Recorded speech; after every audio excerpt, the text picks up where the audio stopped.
Study IQ IAS, अब तैयारी हुई अफोर्डेबल।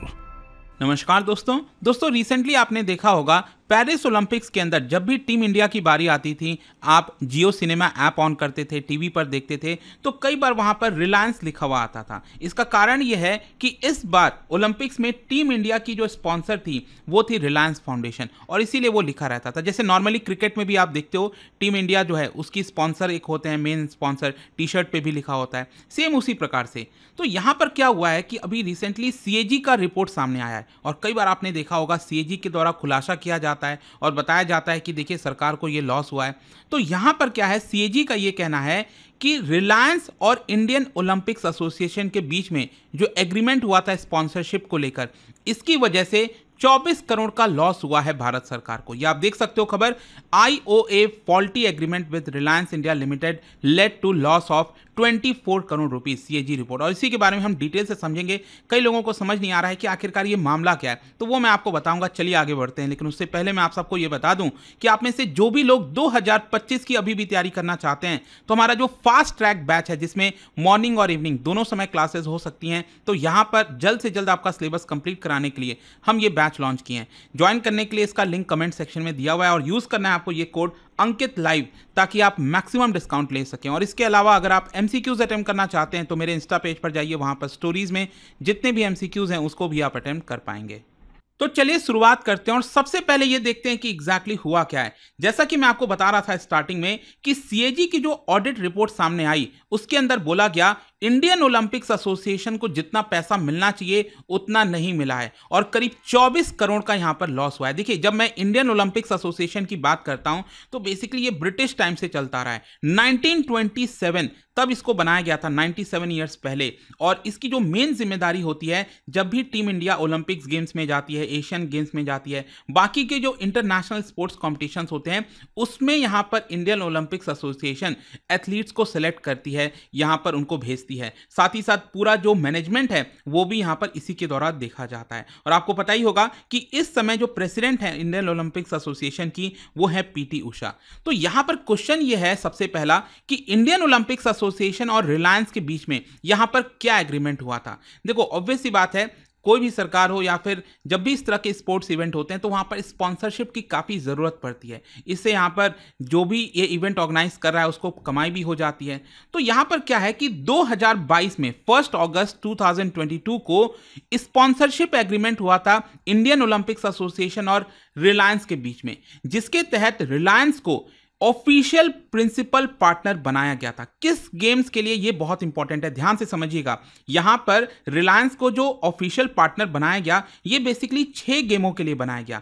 एक तो था एशियन गेम्स 2022 और 2026 में जो होगा, इसके अलावा कॉमनवेल्थ गेम्स जो 2022 में हो चुका है और फिर 2026 में होगा, फिर अभी 2024 का पेरिस ओलंपिक्स, और जो अगले 4 साल के बाद 2028 में लॉस एंजलिस में जो ओलंपिक्स होने वाला है, वहां पर भी रिलायंस को ऑफिशियल पार्टनर बनाया गया है। और इसके अलावा अभी पेरिस ओलंपिक्स में आपने देखा होगा, ये बहुत इंपॉर्टेंट है अब इसको, क्योंकि पूरा मामला अगर आप देखोगे तो कहीं ना कहीं इसी के इर्द गिर्द देखने को मिलता है। तो यहां पर हुआ क्या कि इसके साथ साथ जो इंडिया हाउस है वो भी कंस्ट्रक्ट किया गया था। अभी पेरिस ओलंपिक्स में आपने देखा होगा इस तरह का जो इंडिया हाउस है, जहां पर नीता अंबानी वो भी वहां पर गई थी, तो इस तरह से आपको देखने को मिलेगा। ये इंडिया हाउस है और नीचे रिलायंस फाउंडेशन देखने को मिल रहा है। तो जब भी इस तरह के गेम्स होते हैं तो वेन्यू पर हर एक देश को इस तरह का स्पेस दिया जाता है।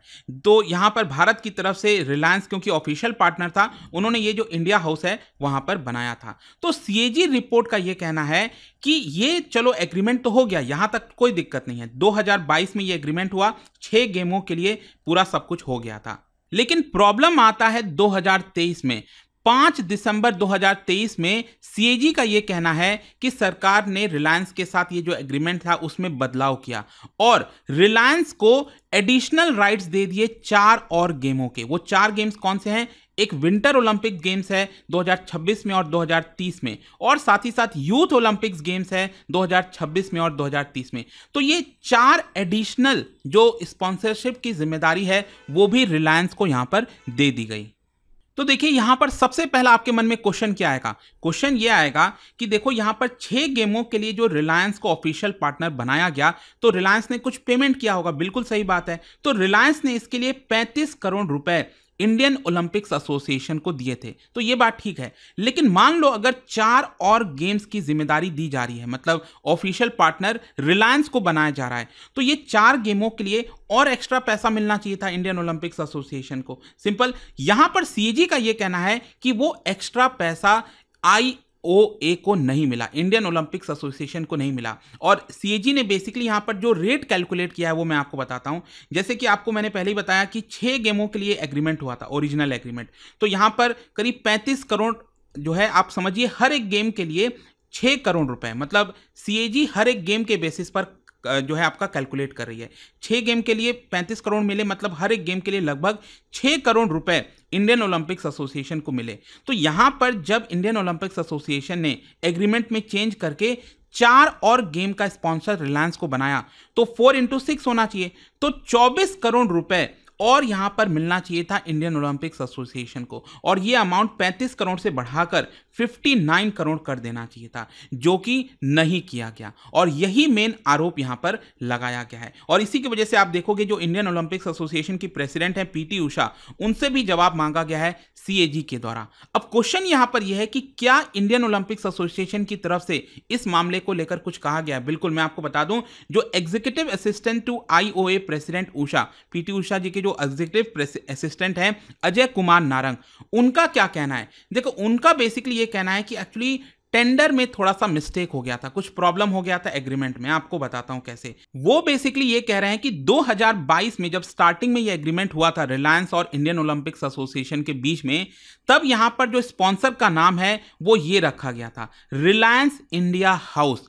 लेकिन आगे चलकर यहां पर 2023 में इंडियन ओलंपिक्स एसोसिएशन ने रिलायंस को यह कहा कि हम आपके नाम पर, कंपनी के नाम पर यह नहीं रख सकते, मतलब रिलायंस इंडिया हाउस नहीं रख सकते, यहां से आपको रिलायंस हटाना पड़ेगा। जैसे कि मैं आपको दिखा रहा था ना, ये आपको सिंपल इंडिया हाउस देखने को मिल रहा है और नीचे छोटा सा रिलायंस फाउंडेशन लिखा हुआ है, right, presented by Reliance foundation. तो यहां पर पहले एग्रीमेंट में यह कहा गया था कि इंडिया हाउस की जगह ये रिलायंस इंडिया हाउस होना चाहिए, ठीक है। लेकिन आगे चलकर 2023 में, मतलब ये एग्रीमेंट होने के बाद यहां पर 2023 में यह बोला गया रिलायंस को कि नहीं, हम आपका नाम इसके साथ नहीं जोड़ सकते। और इसी की वजह से रिलायंस जो है उसका यह कहना था कि जब हमने एग्रीमेंट किया था तो उसमें साफ साफ था कि रिलायंस इंडिया हाउस होगा, लेकिन क्योंकि आपने हमारा नाम हटा दिया रिलायंस, तो हमें और एडिशनल थोड़ा बेनिफिट मिलना चाहिए ताकि ये कंपनसेट हो सके। और इसी की वजह से जो 4 एडिशनल इवेंट है जो मैंने आपको बताया ना, विंटर ओलंपिक्स, 2 विंटर ओलंपिक्स और 2 यूथ ओलंपिक्स, उसका स्पॉन्सर भी रिलायंस को दे दिया गया, वो कंपनसेट करने के लिए।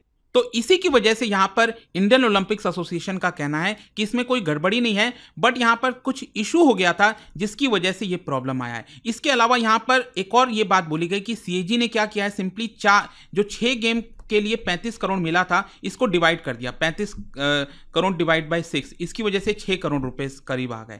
तो यहां पर ऐसा नहीं होना चाहिए, क्योंकि जो एडिशनल हमने गेम्स दिया है रिलायंस को स्पॉन्सरशिप के लिए, विंटर ओलंपिक्स और यूथ ओलंपिक्स, तो क्या आपको लगता है कि समर ओलंपिक्स और विंटर ओलंपिक्स, यूथ ओलंपिक्स में कौन ज्यादा देखता है? लोग ज्यादातर समर ओलंपिक्स ही देखते हैं। तो यहां पर व्यूवरशिप वैसे ही बहुत कम होती है यूथ और विंटर ओलंपिक्स में, तो उसको इससे कंपेयर नहीं करना चाहिए। हमें यहां पर 6 करोड़ पर गेम के बेसिस पर नहीं देखना चाहिए, बट ओवरऑल सिनेरियो के पर्सपेक्टिव से देखना चाहिए।